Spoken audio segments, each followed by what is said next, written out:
En la providencia del Señor ha coincidido este mensaje con la víspera de la celebración de Navidad. Quiero decir que nosotros los pastores de la iglesia no lo planificamos de ese modo, pero sí vimos lo apropiado que sería extendernos un poco en el tema o en la frase de que Dios fue manifestado en carne en nuestros estudios de 1 Timoteo, precisamente ahora que estamos en época navideña. Nosotros hemos dicho en incontables ocasiones en este mismo púlpito que la fecha del nacimiento de Cristo no posee ninguna importancia, y de hecho tampoco tenemos en la Biblia ningún indicio claro que nos diga en qué fecha precisa, exacta, fue que nació nuestro Señor Jesucristo. Pero lo que sí está claro en la Escritura es la importancia suprema del hecho en sí de que la segunda persona de la Trinidad se haya encarnado. No es importante, por lo tanto, saber cuándo nació Cristo, pero lo que sí es importante es que nosotros entendamos el significado del nacimiento del Señor y la forma en que este evento se relaciona con nuestra vida particular. La semana pasada, en nuestro estudio de 1 Timoteo, nosotros consideramos la encarnación desde un punto de vista meramente teológico. Vimos cómo la Escritura nos presenta al Hijo de Dios como alguien que vivía en la eternidad en perfecta e íntima comunión con Dios y que al mismo tiempo era Dios. Y vimos también que ese que habitaba en la eternidad en comunión con Dios se introdujo en el tiempo para habitar en medio de nosotros, para tener comunión con débiles mortales en la esfera del tiempo, viviendo en comunión con los hombres, pero sin dejar de ser Dios ni siquiera por un solo momento. De manera que en las páginas de las Escrituras vemos a uno que posee todos los atributos que hacen a Dios ser Dios, pero al mismo tiempo posee todos los atributos que hacen al hombre ser hombre. Cansado se duerme en el cabezal de una barca, totalmente dormido en medio de una tempestad, manifestando allí la debilidad de su carne, manifestando su humanidad, pero despertado por los discípulos atemorizados, le da órdenes al mar y al viento y estos le obedecen. Llora conmovido ante la tumba de Lázaro porque le conmociona ver a todos sus familiares llorando ante el dolor de la muerte de un ser querido, pero al mismo tiempo se para delante de la tumba y le da vida al cadáver que tenía 4 días ya en las garras del Seol. Era perfectamente hombre, pero era también perfectamente Dios. Toda nuestra salvación depende de esta conjunción de naturalezas en el Hijo de Dios. Pero en esta ocasión, hermanos, no centraremos nuestra atención en el significado teológico que está encerrado en este misterio. Más bien yo deseo llamar vuestra atención a un texto de la Escritura donde un débil mortal, igual que nosotros, pero inspirado por el Espíritu Santo, nos escribe uno de los mandamientos más extraños y demandantes de toda la palabra de Dios. Me refiero al apóstol Pablo, que en Filipenses capítulo 2, versículo 5 nos dice: imiten la encarnación. Imiten la encarnación. De ahí el título que le hemos puesto a este mensaje: imitación de la encarnación. Filipenses capítulo 2, versículo 5. Dice el apóstol Pablo: haya pues en vosotros este sentir o esta misma forma de pensar que hubo también en Cristo Jesús, el cual, siendo en forma de Dios, no estimó el ser igual a Dios como cosa a que aferrarse, sino que se despojó a sí mismo, tomando forma de siervo, hecho semejante a los hombres, y estando en la condición de hombres, se humilló a sí mismo, haciéndose obediente hasta la muerte y muerte de cruz. Él no se aferró a su igualdad con Dios, dice el apóstol Pablo, sino que se hizo hombre, se sometió a la voluntad de su Padre, llegando incluso a la muerte. Y Pablo añade, y por cierto, muerte de cruz. Y lo que Pablo nos dice aquí, hermanos, es que nosotros debemos tener la misma mentalidad que tuvo Cristo en el momento de la encarnación. Él estuvo dispuesto al máximo sacrificio, procurando únicamente nuestro bien. Y el cristiano se ha de distinguir de los no cristianos en que posee ese rasgo distintivo. Pero, diferente a como es nuestra costumbre de no hacer introducciones muy largas, para entrar a considerar este pasaje, nosotros tenemos que hacer algunas observaciones, si no nos podemos perder en cuanto al significado de lo que el apóstol Pablo quiere decirnos aquí. De hecho, nosotros no terminaremos esta noche el mensaje de hoy. Tendremos que terminarlo no el domingo próximo porque es 31, sino el de más arriba. En primer lugar, yo quiero que ustedes observen, antes de pasar a considerar el pasaje en sí mismo, que una vez más la Escritura nos presenta o pone delante de nosotros cuál es el modelo que nosotros debemos copiar en nuestra vida de piedad. Nuestro Señor Jesucristo, a través de su obra redentora, fue quien hizo posible que nosotros podamos tener piedad en nuestras vidas. En cierta forma, nosotros podemos decir que el Señor Jesucristo es el autor de nuestra piedad, pero lo que estamos diciendo aquí es que Él es también el modelo de nuestra piedad. En otras palabras, desde el punto de vista cristiano, ser piadoso o ser devoto, una palabra que nos suena muy religiosa, pero es escritural.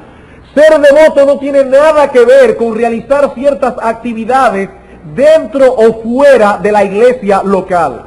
Ser piadoso desde el punto de vista bíblico no es otra cosa que parecerse cada vez más y más a la persona de nuestro Señor Jesucristo. Él es el ejemplo, Él es la meta, Él es el modelo a copiar en nuestra vida de piedad. En Mateo capítulo 11, versículo 29, el Señor dice a sus discípulos: aprended de mí. Es una orden que da Cristo. Aprended de mí, cópienme a mí.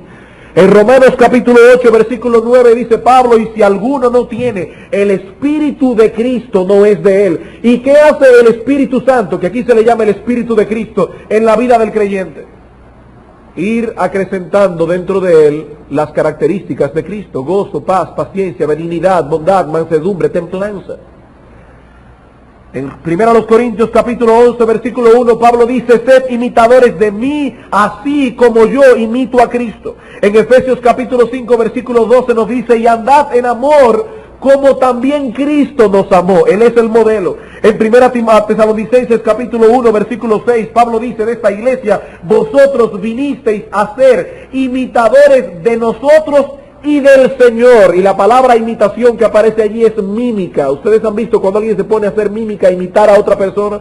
Dice Pablo: ustedes vinieron a ser imitadores de nosotros y del Señor. En 2 Timoteo 2:8, Pablo le dice a Timoteo: acuérdate de Jesucristo. Siempre ten pendiente la imagen de Cristo en tu vida. En Hebreos capítulo 12, versículo 1 y 2, corramos con paciencia la carrera que tenemos por delante, puesto los ojos en Jesús. En 1 de Pedro capítulo 2, versículo 21, porque también Cristo padeció por nosotros, dejándonos ejemplo para que sigáis sus pisadas. En 1 de Juan 1:6, el que dice que permanece en él debe andar como él anduvo.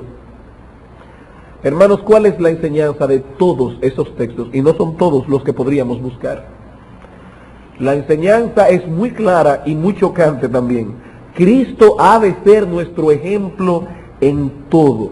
Él es nuestra medida, Él es nuestra meta, el patrón al cual debemos conformar toda nuestra conducta, nuestro carácter, en nuestras relaciones interpersonales, en todo Cristo es el modelo. Él es la figura que debemos copiar para ser piadosos. Otra idea que vemos en el texto, hermanos, es que aquí tenemos un mandato que, por cierto, en el texto original está en tiempo presente. Eso significa que aquí no tenemos algo opcional. Pablo no nos está diciendo que sería interesante que nosotros copiemos el ejemplo de Cristo. Pablo no nos está diciendo que nos evitaremos muchos problemas si nosotros miramos a Cristo. Él está diciendo: haya pues en vosotros ese sentir. Es un mandato, pero como les decía, es un mandamiento que está en tiempo presente. ¿Y qué significa el hecho de que está en tiempo presente? Que debemos hacerlo continuamente en nuestras vidas. Hendrickson traduce el pasaje de esta manera: tened continuamente en vuestro ser interior la forma de pensar que también hubo en Cristo. No se trata de algo que yo alcanzo en un momento dado de mi vida. Ya lo logré, ya tengo una vida de victoria, ya alcancé lo que tenía que alcanzar. No, hermanos. Eso es algo que yo voy a tener que aplicar muchas veces en mi vida. Durante todo nuestro peregrinaje se nos presentarán momentos en que tendremos que elegir entre actuar como Cristo hubiese actuado si hubiese estado en mi lugar, o hacer como mi carne me demanda que actúe. Es un mandamiento que yo tengo que hacer en todo momento. En tercer lugar, vemos en el texto que es mi responsabilidad como creyente decidir actuar de ese modo. Es mi responsabilidad. El Espíritu Santo me ha libertado del pecado para que yo pueda cumplir con este mandamiento. El Espíritu Santo ha puesto sobre mí la simiente de una nueva naturaleza que me puede llevar a ser como Cristo. Pero hermanos, es mi responsabilidad actuar como Cristo. El mandamiento está enfocado hacia cada uno de vosotros. Tened este mismo sentir. Es tu responsabilidad. Cuando te veas en ciertas situaciones, sobre todo situaciones de conflictos, no actuar como tu pecado remanente te lo dicta, sino como Cristo hubiese actuado si hubiese estado en tu lugar. Es tu responsabilidad. Aquí no cabe eso de que todavía el Señor no me ha quitado eso. Eso es parte de mi carácter. Tú sabes, yo nací así. Mi padre era medio bocón y yo también salí bocón. No, hermanos, eso no tiene nada que ver con la crianza. Es un mandato que Dios te lo está dando porque Dios entiende que tú tienes la capacidad de responder de otra manera. Pero es tu responsabilidad responder de otra manera. Responder como Cristo hubiese respondido si hubiese estado en tu lugar. Es un mandato que Cristo se está dando a ti específicamente. Y por último, en cuanto a la introducción, la invitación del texto es muy específica. Se nos invita a imitar a Cristo en su encarnación. Nosotros debemos imitar a Cristo en todo, pero el mensaje que estamos dando se titula Imitando la Encarnación. Aquí se nos dice, haya pues en vosotros el sentir que hubo cuando Cristo se encarnó. Nos está pidiendo que imitemos a Cristo en la encarnación, sobre todo cuando surjan conflictos interpersonales. Aparentemente en la iglesia de Filipos estaba surgiendo problemas dentro de la iglesia, por la actitud orgullosa y ambiciosa de ciertos hermanos que querían alcanzar cierto nivel, cierta posición de liderato dentro de la iglesia. Y eso estaba causando desórdenes, problemas, conflictos dentro de la iglesia local. Y Pablo quiere que estos hermanos se comporten como Cristo hubiese actuado en esa situación. Nos pide que imitemos a Cristo en momentos de conflictos interpersonales. En el presente estudio, nosotros veremos tres aspectos en los que podemos y debemos imitar a Cristo en su encarnación. En el estudio presente veremos dos. El próximo domingo veremos uno más. Dios fue manifestado en carne, nos dice Pablo, y Dios nos ha dado la capacidad no solo de comprender esa verdad, sino también de vivir a la luz de esa verdad, de manera que podamos ser salvos y de manera que podamos crecer en nuestra vida de piedad. Y a pesar de que este texto se encuentra enmarcado en el contexto de problemas interpersonales, sus principios se aplican en cualquier situación. La semana pasada vimos el significado teológico de la encarnación. Veamos ahora, en segundo lugar, el significado práctico de la encarnación. Primer aspecto, como un inigualable ejemplo de amor. Lo primero que tenemos que ver en este pasaje, hermanos, en el significado práctico de la encarnación, es que la encarnación debe ser para nosotros un inigualable ejemplo de amor.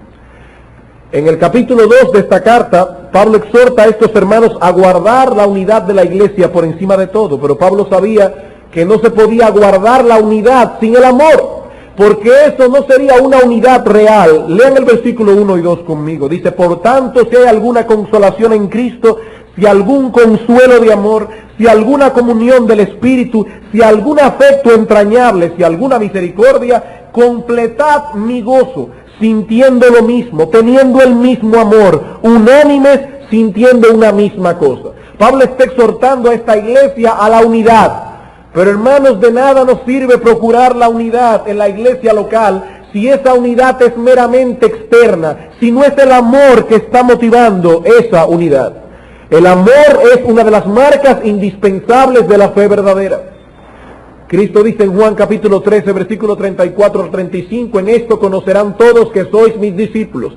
No en que tengáis buena doctrina, no en que no vayáis a ciertos lugares, no en que dejéis de usar cierto tipo de ropa. En esto conocerán todos que sois mis discípulos, en que os améis los unos a los otros. Y en primera de Juan capítulo 4, versículos 7 y 8 nos dice el apóstol Juan, amados, el que no ama no ha conocido a Dios, porque Dios es amor. Esa es la marca indispensable de la verdadera fe. En este texto de Filipenses 2, Pablo nos está diciendo que el amor es indispensable también para guardar la unidad real, la unidad genuina dentro de la vida de una iglesia local. Hasta aquí todo nos parece razonable. Aún hasta los impíos ven el amor como algo encomiable. Aún hasta entre las personas que no conocen a Dios se elogian los actos de amor. ¿Cuánto más no vamos nosotros los creyentes a apreciar el amor? El problema que se nos presenta en este texto es cuando vemos el ejemplo que Pablo pone delante de nosotros.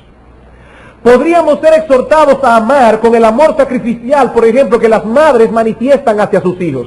Y eso sería todavía más comprensible para nosotros.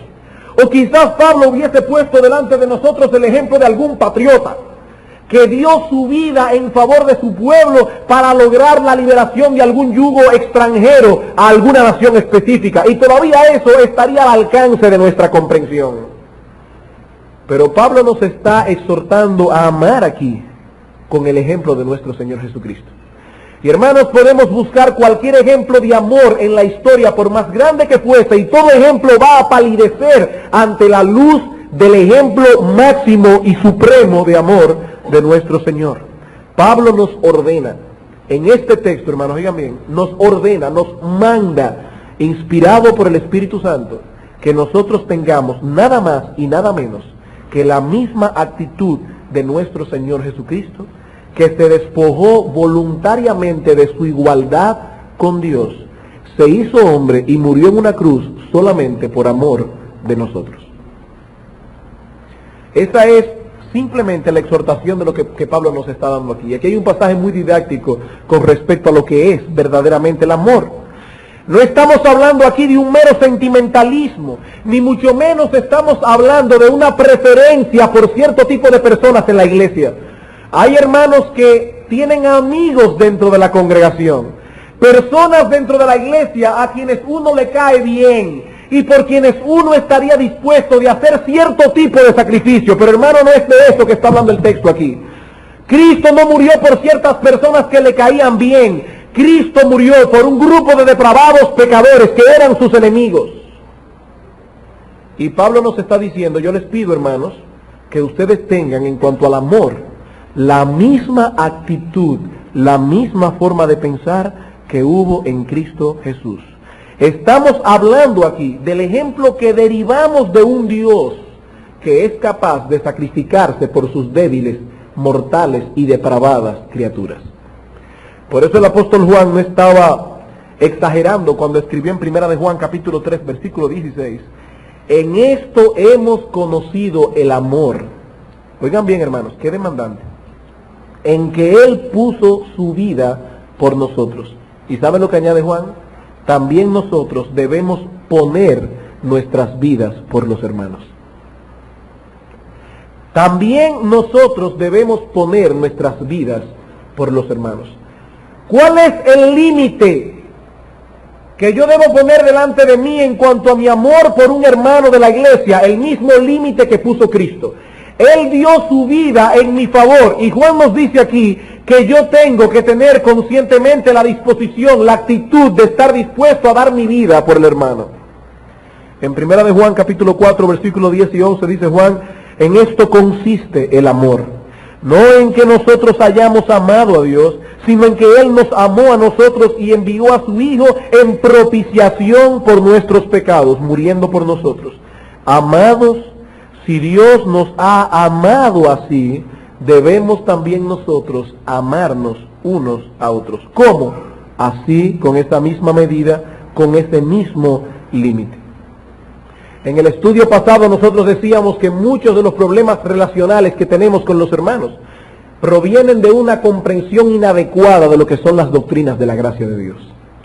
Cuando un creyente entiende que él es un depravado pecador, cuando un creyente contempla su propia bajeza y a la luz de esa bajeza contempla la majestad, la gloria excelsa de nuestro Dios, no puede menos que asombrarse del hecho de que Dios haya muerto por él específicamente.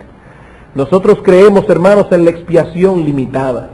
Nosotros creemos que Cristo murió por aquellos por quienes iba a salvar. Y lo extraño de todo eso es que esas personas que estaban en el corazón y en la mente de Cristo, cuando Él se dirigía al Calvario, eran personas que no valían absolutamente nada delante de la presencia de Dios.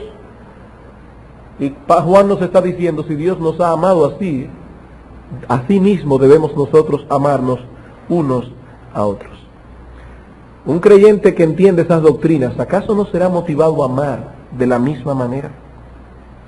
Pero hermanos, Cristo no solo es el límite o la medida de nuestro amor. Él también nos muestra hacia quiénes debemos dirigir nuestro amor. Una pregunta, ¿por qué Cristo nos amó a nosotros con un amor tan especial que lo llevó a la cruz del Calvario? ¿Por qué a nosotros? La Biblia dice que Dios es amor y que en cierta forma, con cierto tipo de amor, Él ama a todo el mundo. En un estudio anterior nosotros decíamos que la palabra amor se utiliza aún en el contexto humano de muchas maneras. Yo puedo decir en una conversación, hablando por ejemplo de animales, que yo amo a mi perro. Y después más adelante en otra conversación, ahí mismo, quizás media hora más adelante, llega el tema de la familia y yo digo que yo amo a mi esposa. Y obviamente, a pesar de que yo utilizo la palabra amor, yo no estoy diciendo que yo amo a mi esposa de la misma manera que amo a mi perro, o por lo menos esperaría, ¿verdad?, que fuera así. Porque yo puedo usar la palabra amor en un sentido y en la misma conversación usar la palabra amor en otro muy distinto. Desde ese punto de vista, Dios ama a la humanidad completa en cierta forma como sus criaturas. Pero hay un amor especial, único que tiene Dios hacia los suyos, hacia esos que van a ser su pueblo, hacia ese grupo que el apóstol Pablo en 1 Tesalónica 1:4 dice: porque conocemos, hermanos amados de Dios, vuestra elección.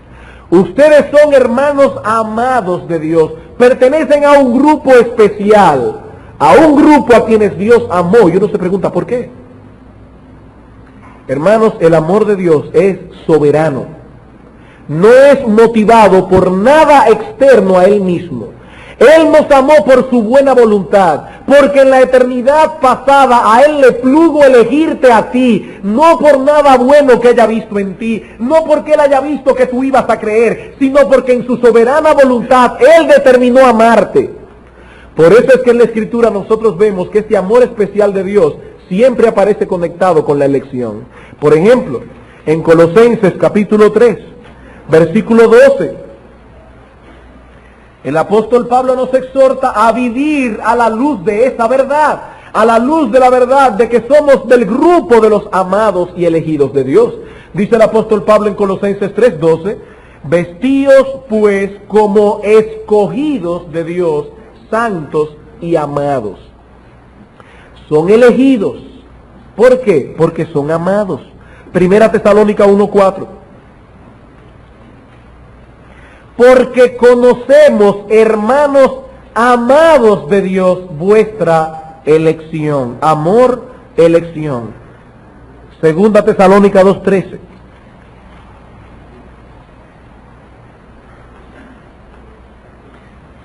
Pero nosotros debemos dar siempre gracias a Dios respecto a vosotros, hermanos amados por el Señor, de que Dios os haya escogido desde el principio para salvación. Siempre dice Pablo, hermanos amados que fueron elegidos. El amor de los cristianos, cuando es movido por el Espíritu de Dios, es ejercido hacia todos aquellos que son el objeto del amor de Dios. Cuando el amor de los cristianos es motivado por la carne pecaminosa, es selectivo. Selecciona solo cierto tipo de personas. No me junto con todo el mundo. Yo soy amigo en la iglesia solamente de fulano, fulano y fulano. Yo no estoy diciendo, hermanos, que en la iglesia no se pueden tener amigos. Porque Cristo tenía amigos, Pablo tenía amigos. Lo que yo estoy diciendo es que el amor cristiano, cuando es movido por el Espíritu Santo, hace que el creyente esté en el lugar preciso donde se le necesita. No importa que el hermano sea de su grupo o que no sea de su grupo. El hermano que solo está dispuesto a sacrificarse hasta un punto por ciertos hermanos de la iglesia, eso no es amor divino, eso es amor carnal, pecaminoso. Eso no es amor bíblico. El amor de los amados de Dios es dirigido hacia todos aquellos que son el grupo de los amados de Dios. Cristo nos amó porque somos el objeto del amor de Dios.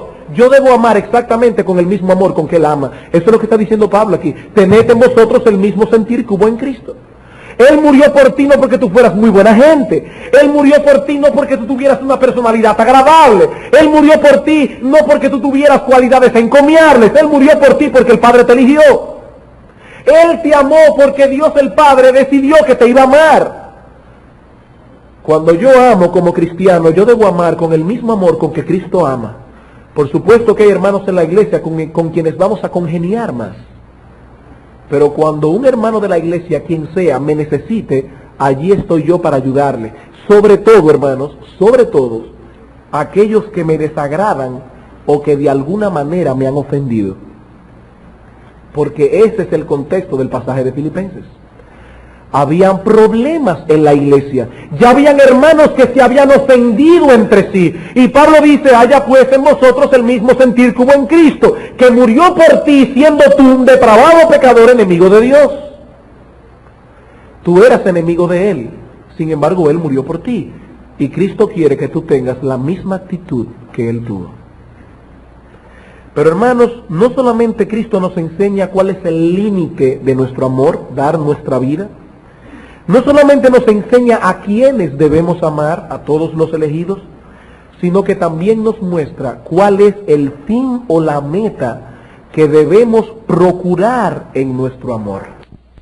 El Señor hizo todo lo que hizo por nosotros de morir en la cruz para que nosotros pudiésemos ser libertados de la esclavitud del pecado y para que de esa manera nosotros podamos tener comunión con un Dios que es 3 veces santo. Y esa es precisamente la meta que procura el verdadero amor cristiano. Mientras el impío Caín le pregunta a Dios, ¿acaso soy yo guarda de mi hermano? Oigan qué pregunta más impía. Caín, ¿dónde está tu hermano? ¿Acaso soy yo guarda de mi hermano? Eso es el corazón impío. El creyente verdadero siente el peso en su corazón por la preocupación del estado espiritual de su hermano en la fe. Y una vez más el ejemplo de Pablo es aleccionador en este sentido. Primera Tesalonicenses capítulo 2. ¿Cuál es la meta del amor cristiano? Que mi hermano pueda llegar a ser espiritualmente todo lo que él debe ser. Que mi hermano pueda tener una comunión ininterrumpida con Dios. Que mi hermano pueda crecer en santidad. Esa es la meta del verdadero amor cristiano.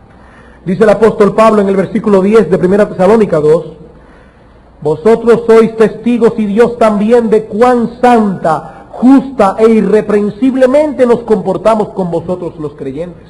Así como también sabéis de qué modo como el Padre a sus hijos exhortábamos y consolábamos a cada uno de vosotros y os encargábamos que anduvieseis como es digno de Dios que os llamó a su reino y gloria. Pablo estaba preocupado por este grupo de creyentes para que ellos puedan andar como es digno de Dios. En el capítulo 3, en el versículo 6, Pablo muestra la preocupación que él tenía por ellos. ¿Cuál es el tamaño de su preocupación? Versículo 6 al 10. Pero cuando Timoteo volvió de vosotros a nosotros y nos dio buenas noticias de vuestra fe y amor, y que siempre nos recordáis con cariño deseando vernos, como también nosotros a vosotros. Por ello, hermanos, en medio de toda nuestra necesidad y aflicción, fuimos consolados de vosotros por medio de vuestra fe. Oigan qué expresión. Porque ahora vivimos si vosotros estáis firmes en el Señor.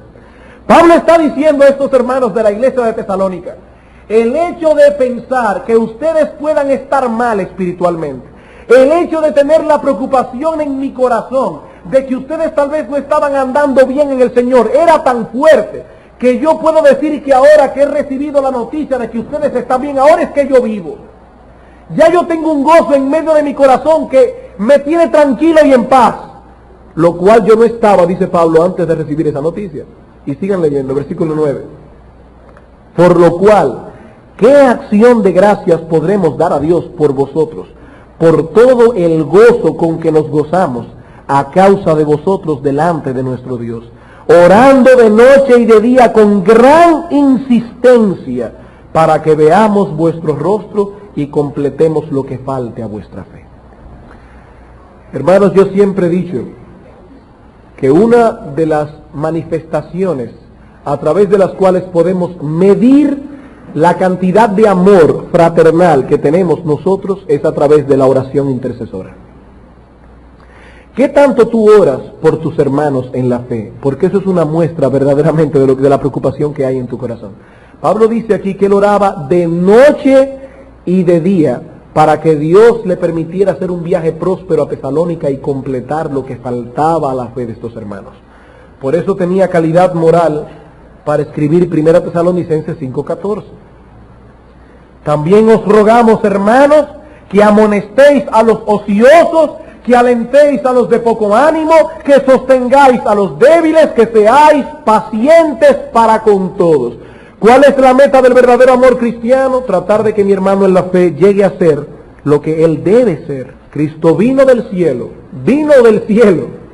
y sufrió todo lo que sufrió para que podamos tener vida espiritual. Hermanos, qué contradictorio resulta ver la dificultad que nos da hasta llamar por teléfono a un hermano que nosotros sabemos que no ha venido al culto, sabiendo nosotros que su ausencia al culto de adoración es muchas veces la primera manifestación de que un creyente está decayendo y está entrando en un tiempo de apatía espiritual. Cristo vino del cielo a darnos vida, Él vino del cielo a morir por nosotros y nosotros no podemos coger ni un teléfono para llamar a un hermano y preguntarle, hermano, ¿qué pasó? ¡Qué falta de amor! ¡Qué falta de amor! Cristo es el límite de mi amor. Yo debo dar mi vida por el hermano. Cristo me muestra a quienes debo amar, a todos los que me necesitan en la iglesia. Cristo me muestra cuál es la meta de ese amor: fomentar la vida espiritual del hermano. Indudablemente, tenemos en la encarnación un inigualable ejemplo de amor sacrificial. Pero ahora podemos ir un paso más adelante y vamos a presentar la encarnación desde un ángulo distinto. Y vamos a ver en segundo lugar la encarnación como un ejemplo inigualable de humildad. Hemos dicho que la encarnación es un ejemplo inigualable de amor que podemos imitar. Ahora estamos diciendo que imitemos la encarnación como un ejemplo inigualable de humildad. Ya hemos dicho que aparentemente en la iglesia de Filipo habían problemas y que estos estaban relacionados precisamente con la actitud orgullosa de ciertos hermanos que estaban buscando puesto en la iglesia. ¿Y qué dice Pablo en el versículo 3? Del capítulo 2, nada hagáis por contienda o por vanagloria, antes bien con humildad, estimando cada uno a los demás como superiores a él mismo. Cuando hablamos del amor, inevitablemente tenemos que arribar al tema de la humildad, ya que ambas virtudes son hermanas gemelas.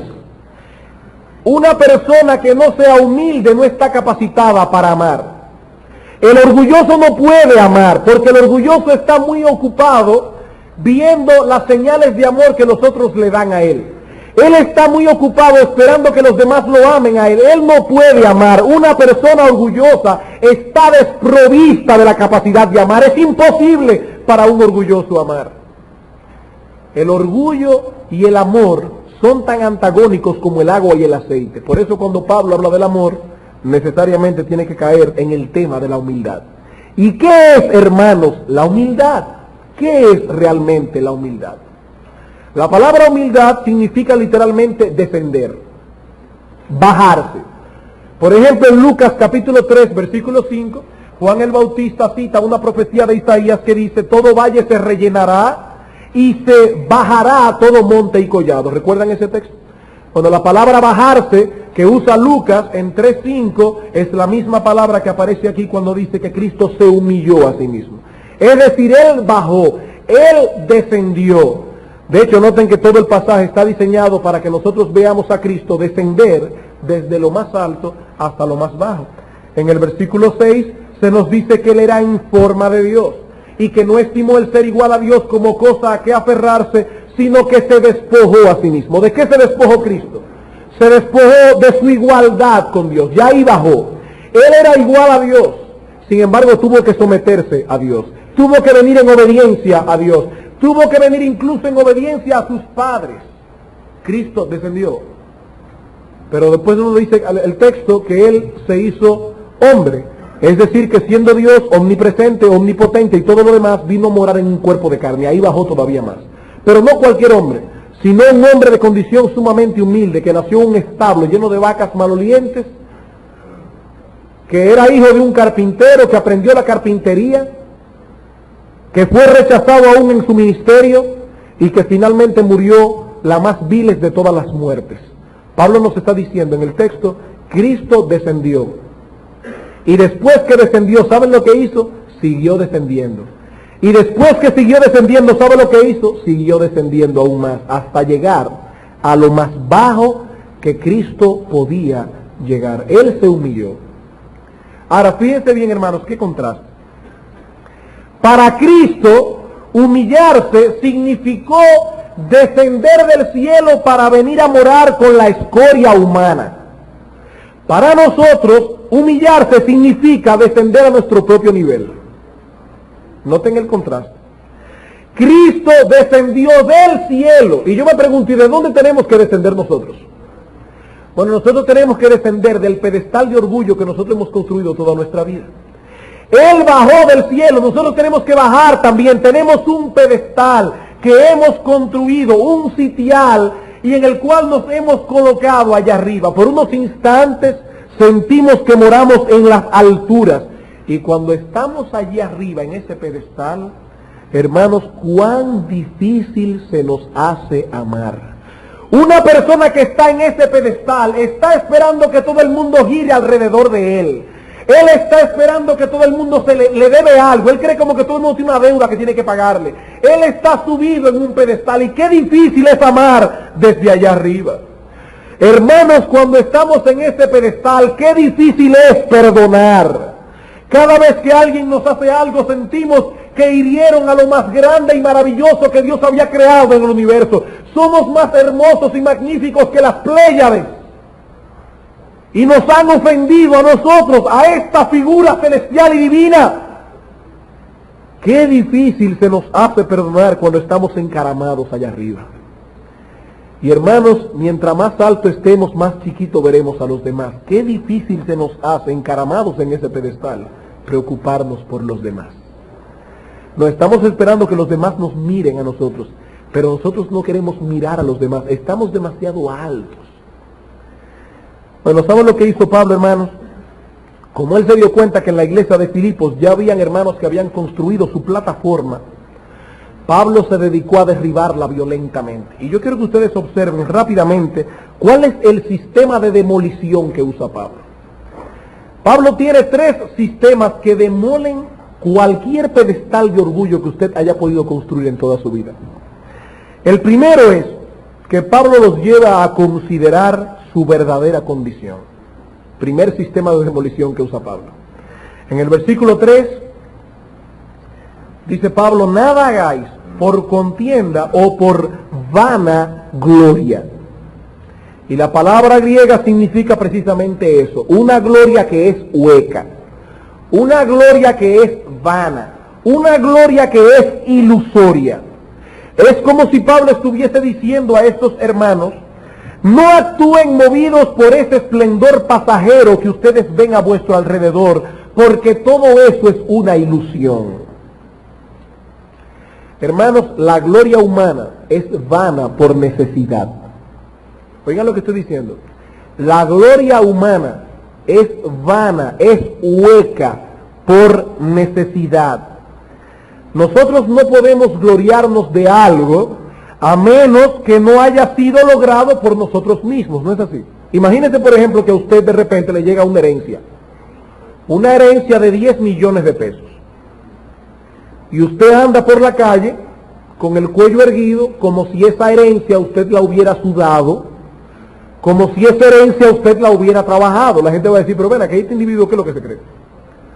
Él ha heredado un dinero, él no tiene ninguna razón para gloriarse de ese dinero porque él no lo trabajó. Así que yo solamente puedo gloriarme de algo que yo haya logrado por mí mismo, algo que yo pueda ponerle mi propio esfuerzo, si no, yo no puedo gloriarme de eso. Ahora, hermanos, ¿qué es lo único que nosotros hemos logrado por nosotros mismos? corrompernos hasta lo máximo que hubiésemos podido corrompernos. Es lo único que hemos logrado por nosotros mismos. Después de ahí, todo lo demás, es decir, toda cosa digna de encomio o de elogio que pueda haber en nosotros, ha sido producida por Dios. En 1 Corintios capítulo 4, versículo 7 dice el apóstol Pablo, pero ¿quién te distingue? Porque ¿qué tienes que no hayas recibido? Y si lo recibiste, ¿por qué te glorías como si no lo hubieras recibido? ¿Qué tú tienes, dime, que no hayas recibido? Inteligencia. Dice la Biblia, hermanos, que Dios es el autor de la inteligencia humana. Tú no puedes gloriarte en eso. ¿Qué has recibido? Dones, cualidades. Dice la Biblia que el Espíritu Santo es el autor de los dones espirituales. ¿Qué tú tienes que no hayas recibido? Y si lo recibiste, ¿por qué te glorías como si no lo hubieras recibido? En 1 Corintios capítulo 15, versículo 10, el apóstol Pablo dice, yo he trabajado más que todos los apóstoles juntos, pero no yo, sino la gracia de Dios conmigo, porque por la gracia de Dios yo soy lo que soy. Y él no se estaba refiriendo a su parte pecaminosa, por supuesto, sino a la parte buena, a la parte que la gente podría elogiarlo y decir, óyeme, pero qué tremendo hombre de Dios es Pablo, qué predicación más poderosa, cuántas iglesias ha levantado, qué espíritu de sacrificio tiene Pablo. Y él dice, sí, yo soy todo eso por la gracia de Dios. En Santiago capítulo 1, versículo 18 dice, porque toda cosa buena y todo don perfecto desciende de lo alto, del Padre de las luces, en el cual no hay mudanza alguna ni sombra de variación. Toda cosa buena desciende de Dios. Y en Filipenses capítulo 2, versículo 13 se nos dice que Él es el que obra en nosotros el querer como el hacer por su buena voluntad. Si todavía estos textos, hermanos, no han comenzado a derribar tu pedestal, porque tal vez tú dices, sí, pero por alguna razón me lo dio a mí. Tú tienes razón, estoy de acuerdo contigo, la inteligencia viene de Dios, pero yo considero que Dios me ha dado, ¿verdad?, en mi humilde parecer, un poquito más de inteligencia que a mucha gente. Y en cuanto a dones espirituales, yo veo que muchos hermanos son bendecidos en la iglesia por causa mía, o sea que definitivamente algo vio Dios en mí. Sí, hermano, tienes razón. En 1 Corintios 1, 25, Pablo dice, ¿qué fue lo que Dios vio en ti? Dice Pablo en 1 Corintios capítulo 1, versículo 25 en adelante, porque lo insensato de Dios es más sabio que los hombres, y lo débil de Dios es más fuerte que los hombres. Pues mirad, hermanos, vuestro llamado, que no sois muchos sabios según la carne, ni muchos poderosos, ni muchos nobles, sino que lo necio del mundo escogió Dios para avergonzar a los sabios, y lo débil del mundo escogió Dios para avergonzar a lo fuerte, y lo vil del mundo y lo menospreciado escogió Dios, y lo que no es para deshacer lo que es, a fin de que nadie se jacte en su presencia. Mas por él estáis vosotros en Cristo Jesús, para que, como está escrito, versículo 31, el que se gloría, gloríese en el Señor. Sí, hermano, Dios vio en ti algo. Dios repasó su vista escudriñadora por toda la iglesia y buscó al más necio, al más vil, al más menospreciable, y dice, este es. Y entonces te dio un poco más de inteligencia que a los demás, un poco más de dones espirituales, porque Él vio que tú eras lo más necio que había aquí. Eso es lo que dice el apóstol Pablo, que Él escoge a los necios precisamente para darle una bofetada a los sabios. Bien, yo creo que ya el pedestal comenzó a tambalearse, pero Pablo tiene un equipo de demolición pesado. Y en segundo lugar, Pablo los lleva a tener una visión correcta de nuestros hermanos en la fe. Pablo los lleva a tener una visión correcta de nuestros hermanos en la fe. Y les dice, nada hagáis por contienda o por vanagloria, antes bien con humildad. Y aquí viene uno de los mandamientos más difíciles de cumplir de toda la Biblia. Estimando cada uno a los demás como superiores a él mismo. Si usted lo encuentra difícil, yo se lo voy a poner peor. El texto lo que significa literalmente es, estimando cada uno a los demás como mejores que tú. Estimando cada uno a los demás como mejores que tú. Y aquí surge de inmediato la duda en algunos. ¿Cómo puedo yo considerar a alguien mejor que yo si yo veo claramente, al menos en comparación con algunos en la iglesia, que yo soy superior a ellos en algunas cosas? ¿Cómo puedo yo estimarlos como mejores que yo? El texto no me está diciendo que yo debo pensar que todos y cada uno de los hermanos en la iglesia son en todas las áreas de la vida mejores que yo. No. Pero hay dos ideas que ustedes deben considerar. En primer lugar, los cristianos conocemos muchas veces los motivos impuros que albergamos en nuestro propio corazón. Pero Dios no nos ha dado la capacidad de ver los motivos impuros en el corazón del otro. Comenzando por ahí. De ahí que el creyente que se conoce a sí mismo, cada vez que hace algo para Dios, en el fondo de su corazón le queda la duda siempre de si él hizo todo lo que pudo haber hecho y de si él hizo lo que hizo por un motivo puro. Siempre que el creyente hace algo para Dios, le viene inmediatamente la duda fugaz. ¿Cuál habrá sido mi motivación? ¿Qué me traeré entre manos? Y uno comienza a dudar, caramba, ¿habré sido todo lo honesto que pude haber sido? ¿O de verdad yo hice un sacrificio tan grande como el hermano tal piensa que yo lo hice? Y ahí comienza inmediatamente la duda de uno. Por eso es que Pablo dice, queriendo yo hacer el bien, hallo esta ley, que el mal está en mí. Él se conocía a sí mismo. Pablo tenía una meta alta que él quería alcanzar, y cada vez que él saltaba para alcanzar la meta decía, yo no hago el bien que quiero. Yo no hago el bien que quiero, porque cada vez que trato de alcanzarlo no logro llegar al nivel donde yo quería llegar. Porque yo sé que yo pude haber hecho más, y yo sé que en mi corazón por momentos hubieron motivos impuros. Pero como yo no puedo ver los motivos impuros en el hermano, yo puedo pensar que el hermano es mejor que yo. Yo tengo motivos para pensar, porque yo sí conozco la depravación de mi propio corazón. Así que el hermano que se conoce a sí mismo y que está ejercitado en el arte de no juzgar, ese hermano puede considerar al otro como superior a él mismo. ¿Y por qué yo digo el hermano que está ejercitado en el arte de no juzgar? Hermano, la Biblia dice que no juzguéis según las apariencias. ¿Significa eso que yo no puedo hacer ningún tipo de juicio? No, porque el mismo texto de Mateo, donde el Señor dice no juzguéis, Él nos manda a juzgar, porque Él dice no le echéis vuestras perlas a los puercos. Entonces, para yo saber a quienes no debo echarle la perla del Evangelio, yo tengo que hacer un juicio, tengo que hacer una evaluación. Así que el Señor no me está diciendo a mí que en ningún contexto yo puedo juzgar. De hecho, en Romanos capítulo 16, nos dice Pablo, os ruego hermanos que os fijéis en los que causan divisiones y tropiezo en contra de la doctrina que vosotros habéis aprendido. Así que Dios me está mandando a mí a juzgar. Entonces, ¿qué significa el texto no juzguéis? Significa, hermanos, que yo puedo juzgar la actitud incorrecta de un hermano, pero yo no puedo juzgar su motivación. Yo puedo juzgar la actitud incorrecta de un hermano y decir lo hizo mal. Lo que yo no puedo decir es yo sé bien por qué fue que lo hizo. No, usted no sabe bien por qué fue que lo hizo, porque solo el Espíritu Santo puede penetrar en el corazón de un individuo. Cristo dice, yo tengo ojos como llama de fuego y yo escudriño el interior de una persona.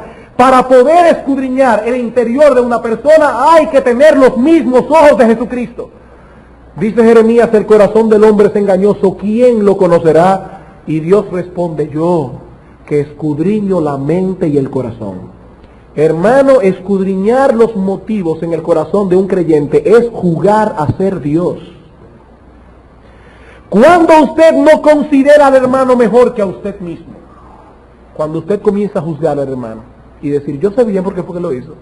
No, hermano, tú sabes bien por qué fue que tú hiciste lo que hiciste. Tú sabes muy bien cuando tú dijiste algo para llamar la atención sobre ti mismo. Tú sabes muy bien cuando tu depravado corazón te hizo llevarte a un supuesto servicio al Señor, cuando lo que querías era la alabanza del hermano, pero tú no sabes cuándo el hermano lo hizo para eso, porque tú no puedes escudriñar ni la mente ni el corazón de nadie. Eso es jugar a ser Dios. Así que el hermano que se conoce a sí mismo y que esté ejercitado en el arte de no juzgar, puede cumplir este mandamiento perfectamente. Él va a considerar al otro como superior o como mejor a él mismo. Pero hay otra idea. Todo creyente sabe, verdadero, que Dios ha repartido dones en su iglesia. Y que hay hermanos que poseen dones y cualidades que Él no posee. Todo creyente debe estar persuadido de esto. ¿Saben cuándo un hermano puede cumplir ese mandamiento? Cuando él no se detiene a considerar sus áreas fuertes. Oigan esto, hermanos. Él no se detiene a considerar sus áreas fuertes, sino que él se goza. Su gozo es contemplar el área fuerte de los demás. Él se pasa toda la vida diciendo, oye, qué bien que fulano en esto es mejor que yo. Qué bien que sutano esto lo hace mejor que yo. Él no se detiene para nada en considerar sus áreas fuertes. Su gozo es estar chequeando en la iglesia, pero no para ver las faltas de los otros, sino para ver las cosas fuertes de los otros hermanos. Por eso es que dice Pablo, en cuanto a honra, prefiriéndoos los unos a los otros. Eso es lo que el texto está enseñando. Fue este mismo principio que llevó nada más y nada menos que a Pablo, hermanos, a Pablo, el gran apóstol a los gentiles, a adjudicarse 3 títulos que yo llamo títulos de peso pesado. En 1 Corintios capítulo 15, versículo 9, Pablo cogió para él el título de el más pequeño de todos los apóstoles. Pero él todavía veía eso como peso gallo, y él quiso uno más pesado. Y en Efesios capítulo 3, versículo 8, Pablo se adjudicó el título, él a sí mismo, de menos que el más pequeño de todos los santos. Pero parece que todavía no estaba conforme, él no había descendido todo lo que podía descender, y tomó otro título, y en 1 Timoteo 1:15 se llama el primero de los pecadores. Hermano, ¿qué ejemplo? Él es el más pequeño de todos los apóstoles, él es menos que el más pequeño de todos los santos, dice Pablo de sí mismo, inspirado por el Espíritu. Y él es el primero de los pecadores, el apóstol Pablo.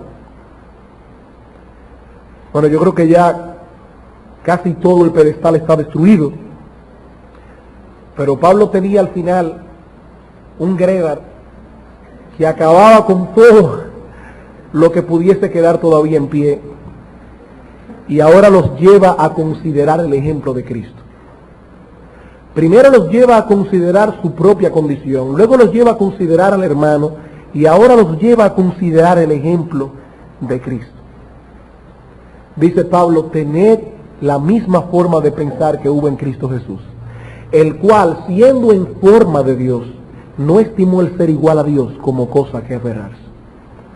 Texto paralelo a este, que lo interpreta perfectamente bien, es el Evangelio de Juan capítulo 13. La escena es muy conocida. Se acercaba el día de la crucifixión. Allí habían 12 discípulos que vivían haciendo preguntas inauditas a la luz de la futura muerte del Señor. El Señor está triste, va camino al Calvario con estos 12 pobres debiluchos que estaban allí con él siguiéndole, y mientras él les decía, mi alma está muy triste hasta la muerte, ellos estaban allí discutiendo cuál de ellos sería el mayor en el reino de los cielos. Oigan qué preocupación más increíble. El Señor está a punto de morir y está derramando su corazón delante de ellos, y el problema existencial de estos discípulos de Cristo era, ¿cuál de ellos iba a ser más grande en el reino de los cielos? Y el Señor mirando a estos 12 pobres hombres, y él sí podía ver lo que había en el corazón del hombre. Él sí podía ver la depravación y la mezquindad que había en el corazón de todos ellos, y que uno de ellos era un traidor, y que otro lo iba a negar, y que el resto iba a salir huyendo. Y dice aquí, antes de la fiesta de la Pascua, sabiendo Jesús que su hora había llegado para que pasase de este mundo al Padre, como había amado a los suyos que estaban en el mundo, los amó hasta el fin. Y cuando cenaban, como el diablo ya había puesto en el corazón de Judas Iscariote, hijo de Simón, que le entregase, sabiendo Jesús que el Padre le había dado todas las cosas en las manos, y que había salido de Dios y a Dios iba, se levantó de la cena y se quitó su manto, y tomando una toalla se la ciñó, y luego puso agua en un lebrillo y comenzó a lavar los pies de los discípulos. Antes de entrar a esta escena, el apóstol Juan prepara nuestros corazones y dice: Jesús sabía dos cosas. Primero, sabía que entre esos 12 mezquinos había uno que lo había vendido por 30 miserables piezas de plata. Había uno entre ellos que había sido un ladrón durante 3 años. Había uno entre ellos que lo iba a entregar con un beso, que iba a ser tan hipócrita que iba a llevar a sus asesinos y le iba a dar un beso en la mejilla diciendo: Maestro, salve. Y Cristo sabía eso. Pero en segundo lugar, Cristo sabía quién era Él. Él sabía que Él era el soberano Rey del universo. Él sabía que había salido de Dios. Él sabía que el Padre le había dado todas las cosas en las manos. Y Él sabía que Él iba a Dios otra vez. Y dice Juan, y sabiendo eso, se levantó de la mesa, algo que ninguno de los apóstoles pudieron hacer porque eran más grandes que Cristo todos. Y el Señor vino y comenzó a lavar humildemente los pies de los discípulos. Y al final les dijo en el versículo 12: así que después que les hubo lavado los pies, tomó su manto, volvió a la mesa y les dijo: ¿sabéis lo que os he hecho? Vosotros me llamáis Maestro y Señor, y decís bien, porque eso mismo es lo que yo soy, vuestro Maestro y el Señor. Y cuando Cristo usa aquí la palabra Señor, está usándolo en un contexto judío. Él está diciendo: yo soy Jehová, yo soy el Dios del Antiguo Testamento que creó los cielos y la tierra. Ese mismo, sí, soy yo, dice Cristo. Pues si yo, el Señor y el Maestro, he lavado vuestros pies, vosotros también debéis lavaros los pies los unos a los otros, porque ejemplo os he dado para que como yo os he hecho, vosotros también hagáis. Noten el contraste, hermanos, y la similitud. Sabiendo Jesús quién era, y dice Pablo, siendo en forma de Dios, no estimó el ser igual a Dios como cosa a que aferrarse, sino que se despojó a sí mismo y se hizo hombre, y estando en la condición de hombre todavía se humilló más y murió la peor de todas las muertes en la cruz del Calvario. Yo me pregunto, hermanos, ¿cómo puede un creyente verdadero continuar encima de su pedestal de humo después de contemplar al Hijo de Dios naciendo en un establo, mezclándose con los pecadores, tocando a los leprosos, rechazado por simples mortales, burlado, escupido, golpeado, clavado en una cruz, siendo él el autor de la vida, y aún así orando por los transgresores? Hermano, considera si acaso puede, a la luz de todo eso, que darnos aliento para decir que hay cierto tipo de trabajo en la iglesia que yo no puedo hacer.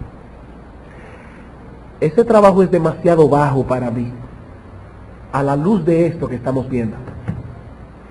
Hermano, considera que como decía Gamal esta mañana, el que creó el universo, el entero, le lavó los sucios y asquerosos pies, y escúchame la palabra, que si no hubiese sido por la sangre misma de Cristo derramada en la cruz, ellos no serían nada, porque fueron 12 miserables pecadores a quienes Cristo redimió, y uno de ellos era diablo, como dice el mismo Cristo. Y el Señor Jesús le lavó los pies a ellos, y yo me pregunto, ¿cómo puedes decir tú que hay ofensas que tú no puedes perdonar? Excúsame que lo vea de esta manera, hermanos, pero eso es una ridiculez. A la luz de lo que dice ese texto, es ridículo decir que hay ofensas que yo no puedo perdonar. ¿Y quién eres tú? ¿Acaso eres tú más grande que el soberano Hijo de Dios? Hermano, eso es mezquino. ¿O cómo podemos decir que hay cierto tipo de hermanos que nos son difíciles de soportar? ¿Tú sabes lo que Dios ha tenido que soportarte a ti?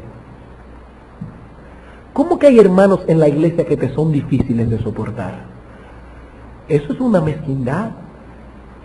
¿O es que tú eres mejor que Dios?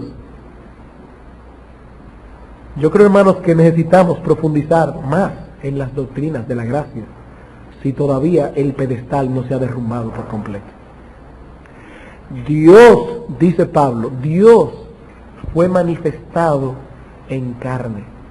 ¿Qué muestra más sublime e impactante de amor y de humildad?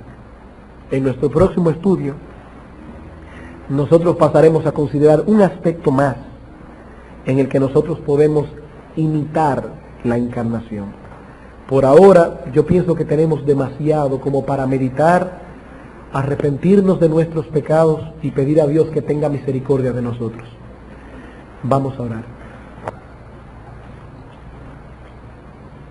Soberano Señor que estás en los cielos, antes que nada tenemos que pedir perdón por nuestros pecados delante de ti, reconociendo, Señor, cuán a menudo faltamos en tu presencia. Esperamos, Padre, que hayamos podido comunicar estas verdades con la fuerza y con la magnitud que estas verdades tienen. Queremos suplicarte, Padre, que tu Espíritu Santo aplique estas cosas a nuestros corazones y que verdaderamente podamos meditar en ellas. Una vez más te pedimos, oh Señor, que suplas lo que pudo haber faltado a estas palabras para que el ejemplo de Cristo pueda ser realmente impactante en nuestros corazones. Te lo suplicamos en el nombre de Jesús. Amén.